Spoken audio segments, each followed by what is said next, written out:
आदाब साथियों, कैसे हैं आप सब। आशा करते हैं आप सब बहुत अच्छे होंगे। अल्लाह के करम से मैं भी बहुत अच्छा हूं, आप सबकी दुआओं से। मैं आपका दोस्त शमसुल हसन उमरा, प्रदेश महासचिव अल्पसंख्यक विभाग, उत्तर प्रदेश कांग्रेस कमेटी का सेवक। विषय है प्रधानमंत्री जी, आप देशभक्ति की मूरत हैं, अपने आप को देशभक्त बताते हैं, हम सब मानते हैं। लेकिन कल जिस तरह का बयान मध्य प्रदेश के मंत्री विजय शाह जी का आया कि सोफिया जी के लिए, जो एक भारतीय वीरांगना है, जिन्होंने हाल ही में अपनी वीरता का परिचय देते हुए और देश के गौरव को बढ़ाने का काम किया है, बल्कि ये कह लीजिए कि उन्होंने पूरे भारत देश की महिलाओं का सर गर्व से ऊंचा किया है। और ऐसी वीरांगना को, ऐसी मिसाल को उन्होंने जिस तरह अपशब्द बोले हैं, अपमानजनक शब्दों से उन्होंने इनको प्रस्तुत किया है, जिस तरह के शब्दों का प्रयोग उन्होंने किया है, इस पर तो आप ही का नारा जो है नारी सम्मान का, तो मेरे ख्याल से तो उनको इस्तीफा दे देना चाहिए। और अगर वो नहीं देते हैं तो माननीय प्रधानमंत्री जी, मैं आपसे अपेक्षा करता हूं और उम्मीद भी करता हूं कि आप उनसे इस्तीफा ले लेंगे और उन पर एक देशद्रोह का मुकदमा बनता है।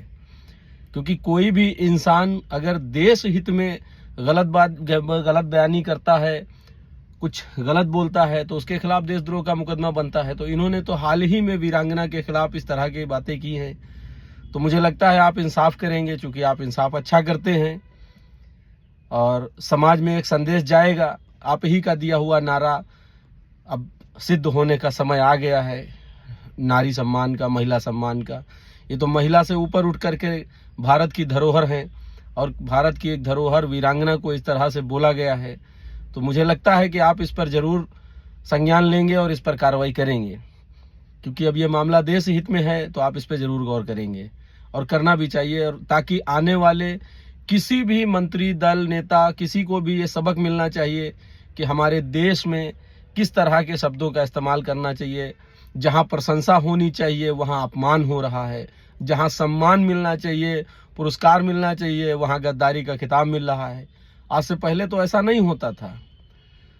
पहले जब हमारे देश में कोई भी वीरता का काम करता था तो उसको पुरस्कार दिया जाता था, सम्मान मिलता था।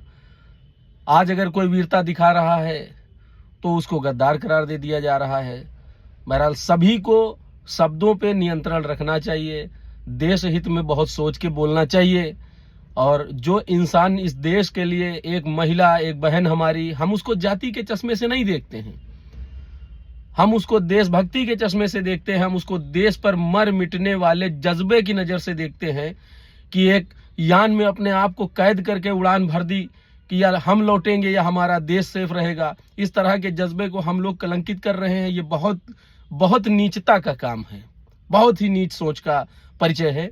ये नहीं होना चाहिए भाई। एक इंसान अपने आप को कैद करके उड़ा दे रहा है कि अब देश बचाना है या अपने आप को, इस जज्बे को आप किस दृष्टि से देख रहे हैं? बड़े अफसोस की बात है। माननीय प्रधानमंत्री जी, मैं आपसे इंसाफ चाहता हूं और ये देश आपसे इंसाफ चाहता है। बस बहुत ज्यादा कुछ नहीं कहना है, बस यही है कि भाई जहां सम्मान होना चाहिए वहां पे अपमान हो रहा है, और जहां पे वीरता का पुरस्कार मिलना चाहिए वहां गद्दारी का सर्टिफिकेट मिल रहा है। तो ये गलत बात है। बाकी प्रधानमंत्री जी, मैं आपसे बहुत अपेक्षा, बहुत उम्मीद रखता हूं। जय हिंद, जय भारत, जय कांग्रेस, नमस्कार।